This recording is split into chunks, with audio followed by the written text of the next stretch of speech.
May 8, 1945, a date that marked the end of Nazi Germany's brutal war across Europe. The signing of an unconditional surrender in Berlin sent shockwaves through the world. Yet, for all the jubilation in Allied capitals, something was still lurking beneath the waves. The last remnants of Germany's formidable U-boat fleet, silent and deadly, still patrolled the oceans. Within hours of the surrender, Admiral Karl Donitz, Hitler's successor and the former commander of the U-boat fleet, issued a historic order: cease operations, surface and surrender to the nearest Allied authority. A moment that signified the collapse of a fleet that had once terrorized the Atlantic, sinking merchant ships and warships alike. But this surrender wasn't the end of the story. It was just the beginning of an unforeseen challenge for the Allies. As word spread across the oceans, over 100 U-boats, some of the world's most advanced submarines, surfaced from their hidden hunting grounds. They moved through the cold waters of the North Atlantic, the Bay of Biscay, and even the dark fjords of Norway, bearing their white flags. Crews, exhausted and battle-weary, were finally ready to give up their struggle. The world had changed, and so had their mission. In harbours across Europe, from Loch Erebol in Scotland to Lisahally in Northern Ireland, the U-boats drifted into port. Allied warships, ever vigilant, escorted the submarines into their new reality, no longer killers of the sea, but captured relics of a defeated empire. The crews, once masters of stealth and destruction, now faced the uncertain fate of prisoners. The arrival of each U-boat was a grim spectacle, a funeral procession of steel and men. Nearly 40 U-boats anchored together at Loch Erebol, creating a scene that could have come from a war-weary nightmare. The logistics were mind-boggling. From across Europe, U-boats were being towed and escorted into these final resting spots. But not all made it. Some were scuttled or lost during the journey due to mechanical failures, sabotage, or the brutal conditions of the ocean.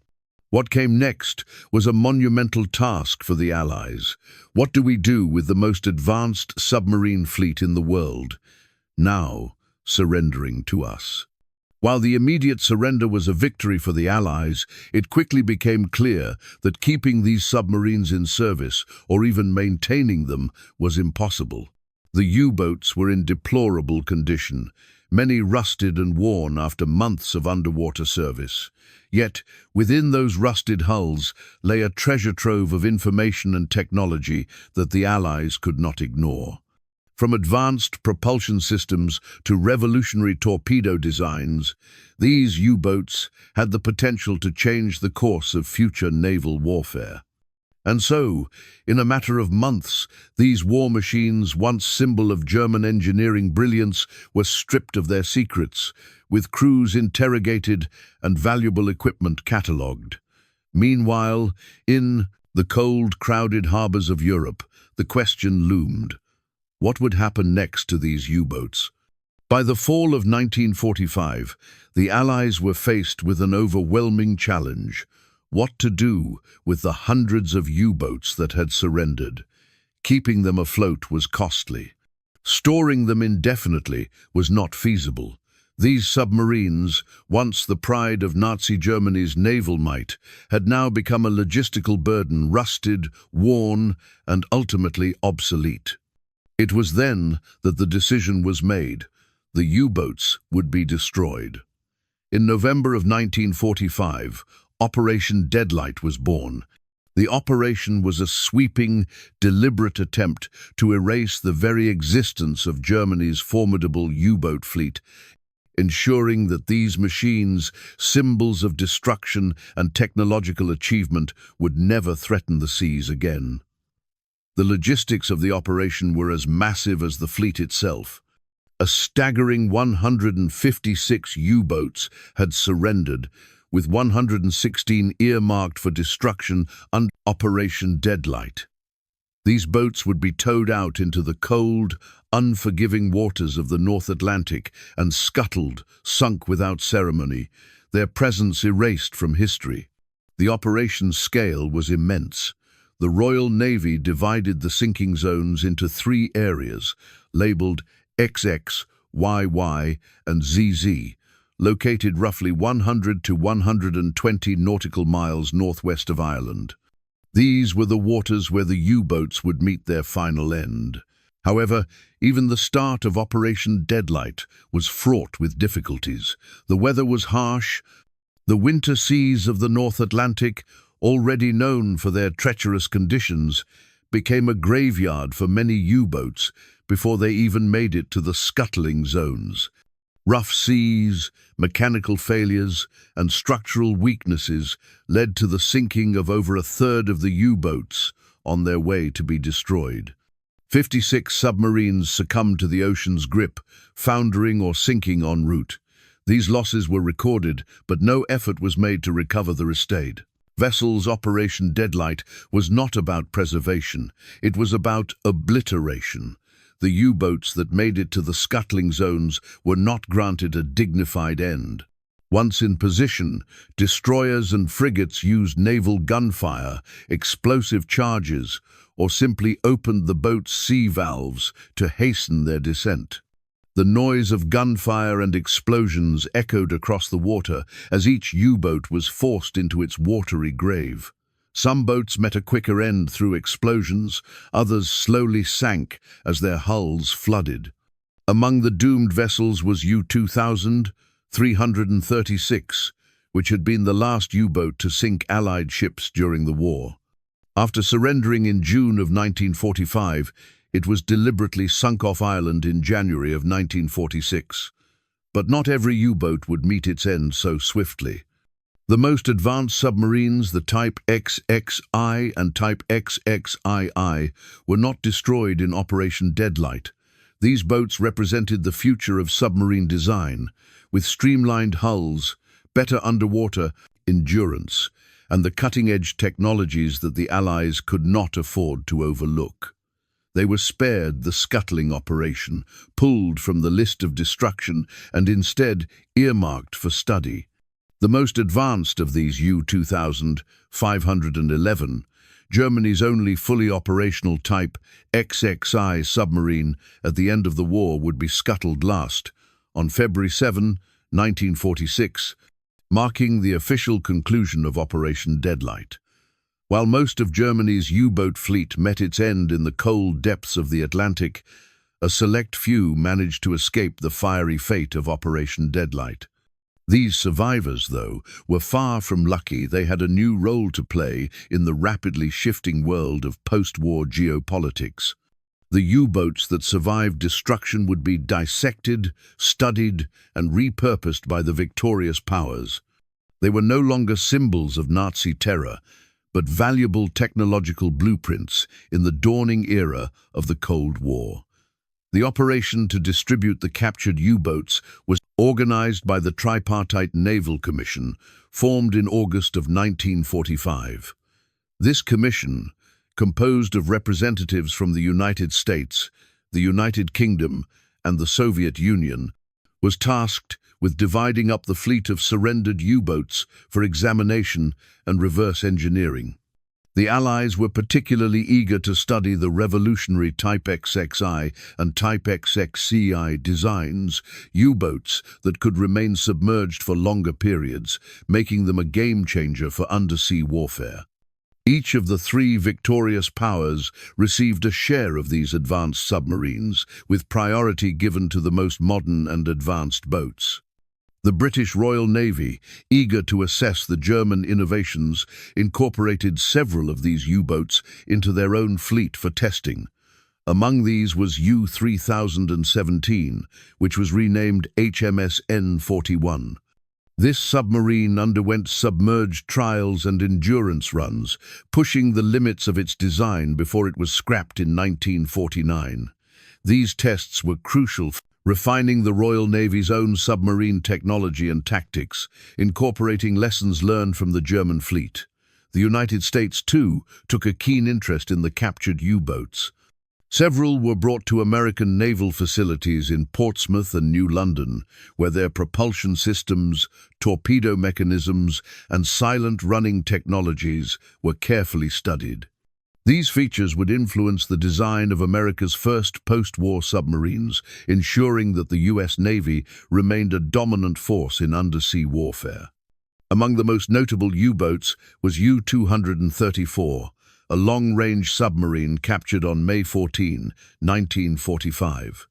U-234 was en route to Japan with a secret cargo that included uranium oxide and jet engine components, both of which had significant military implications. After being studied, the submarine was sunk during U.S. weapons tests in 1947, but its cargo would shape future weapons programs for the U.S. Navy. The Soviet Union, emerging as a new superpower in the early years of the Cold War, was also keen to get its hands on Germany's cutting-edge technology. The Soviets acquired several Type XXI boats, which they used as direct templates for their own submarines, most notably the Whiskey-class boats. The Soviet shipyards disassembled the German submarines, meticulously studying each hull plate and replicating their pressure-resistant structures and snorkel systems. These innovations would allow the Soviet Navy to leapfrog ahead in submarine technology, creating a fleet that could pose a serious challenge to Western powers. As the Cold War began to unfold, the Allies' initial cooperation in sharing German technology soon turned into a fierce competition. The United States and the United Kingdom had hoped that sharing the captured submarines would help maintain balance among the Allies. However, as the Soviet Union expanded its fleet, the line between cooperation and rivalry quickly blurred. The technology that had once been developed to fight against the Allies was now fueling an arms race beneath the Arctic ice, where every major power was vying for dominance beneath the waves. While most of Germany's U-boats were sent to the depths, erased from history in the cold waters of the North Atlantic, a few survivors found a different fate, one of preservation. The submarines that escaped destruction would go on to have a second life, not as weapons of war, but as relics of history, memorials to an era of technological innovation and human loss. The most famous of these survivors is U-995, a Type 7C submarine that surrendered in May of 1945 at Trondheim, Norway. After a brief service in the Norwegian Navy, U-995 was returned to Germany in 1965. Today, it stands as a museum ship at the Labeau Naval Memorial near Kiel. It's one of the most visited U-boat museums in the world, offering visitors a rare and haunting glimpse into the life aboard a U-boat during the war. The cramped, oppressive quarters, where crews of up to 45 men lived, worked, and fought for weeks at a time, are now preserved, allowing people to experience the hardships these submariners endured. The submarine's narrow corridors, rusted steel, and the dark, claustrophobic interior serve as a testament to the sacrifice and suffering of the men who once served aboard it. In France, several captured U-boats also found new life. U-123, a Type 9C U-boat, was renamed Blazon and entered service with the French Navy after the war. It became one of the few U-boats to see regular peacetime service before being decommissioned and preserved in Lorient, once one of the main kriegsmarine U-boat bases. U-123 now rests as a part of France's military heritage, offering yet another window into the technology and living conditions of the German submariners. But the legacy of the U-boats extends beyond those preserved for public viewing. In Birkenhead, England, another famous U-boat, U-534, was raised from Kattegat Strait in 1993. The submarine was sliced into sections and now serves as a display at the Birkenhead U-boat Museum. Its sections opened up to reveal the claustrophobic interiors and the design innovations that once made it such a formidable weapon of war. The haunting sight of the submarine, broken but still resolute, serves as a poignant reminder of the wartime legacy that shaped the course of history. Across the Atlantic, the United States also preserved a captured U-boat, U-505. Captured intact in June of 1944 off the coast of Africa, U-505 served as a crucial intelligence prize during the war.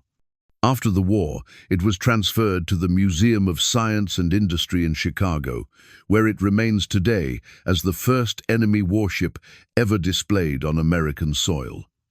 Restored and maintained, U-505 offers visitors the rare opportunity to step aboard a German U-boat, seeing firsthand the technologies and design innovations that made these submarines so deadly. However, the majority of the U-boats never made it to museums or memorials. The wrecks from Operation Deadlight, now lying deep beneath the Atlantic, form one of the world's largest underwater graveyards. For decades, these wrecks were forgotten, marked only by coordinates on Royal Navy charts. Public fascination with the U-boats, however, has only grown in recent years. In the early 2000s, maritime archaeologist Innes McCartney led expeditions to rediscover many of the U-boat wrecks that lay forgotten on the seabed. Using sonar and deep-sea photography, McCartney's team identified at least 14 intact U-boat hulls, preserved in the cold Atlantic mud. Some of these boats were found in remarkable condition, their decks still armed, their hulls encrusted with coral, offering an eerie snapshot of the rushed, scuttling operation that had taken place over 50 years earlier.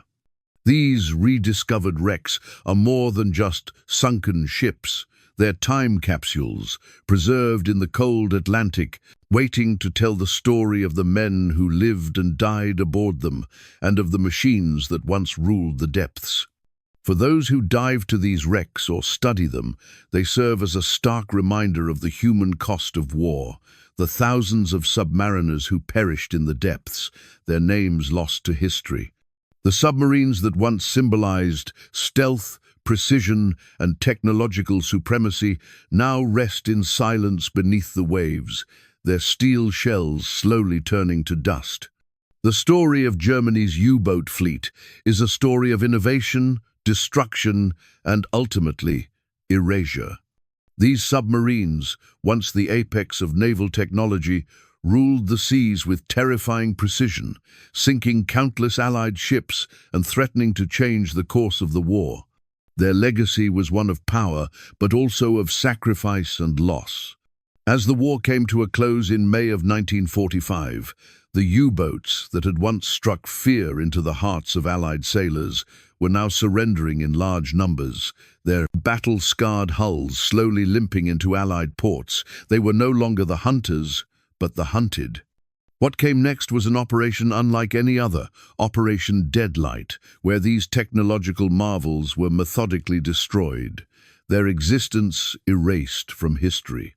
The sea that had once borne them now swallowed them up, with only a few surviving boats left to be dissected and studied by the victorious powers. These survivors would go on to shape the future of undersea warfare, fueling the Cold War's undersea arms race. Yet, even as most of the U-boats disappeared beneath the waves, a few would survive as artifacts of a bygone era, preserved as museums or memorials. These survivors, such as U-995, U-534, and U-505, stand today as reminders not just of the machines themselves, but of the men who served aboard them, the thousands of German submariners whose lives ended beneath the waves. They are a tribute to an era of innovation and to a war that claimed the lives of over 30,000 men in the service of these cold, silent machines. The wrecks of the U-boats that were scuttled in Operation Deadlight, now lying in the depths of the Atlantic, form one of the largest underwater graveyards in the world. Rediscovered decades later, these sunken ships are silent witnesses to a chapter of history that has long since passed. In their rusted steel and coral-encrusted hulls, they tell the final story of Hitler's U-boat fleet, a fleet that once ruled the depths, but now lies forgotten beneath the waves, a silent monument to the cost of war. The U-boat's legacy, then, is twofold. They stand as a testament to the power of innovation and human ingenuity, and also to the price that was paid for that power in lives, in technology, and in the long silence of the depths. They no longer rule the seas, but they live on, in history remembered in museums, rediscovered in the deep, and etched into the collective memory of the world. As the sea continues to claim them, one by one, the story of Germany's U-boats is far from over. It remains a story of human ambition, loss, and remembrance, a reminder of what was and what could have been. Thank you for watching. If you enjoyed this story, make sure to check out our next video on what happened to Germany's tanks and weapons after World War II. Don't forget to like, subscribe, and hit the bell icon to stay up to date with all our latest videos.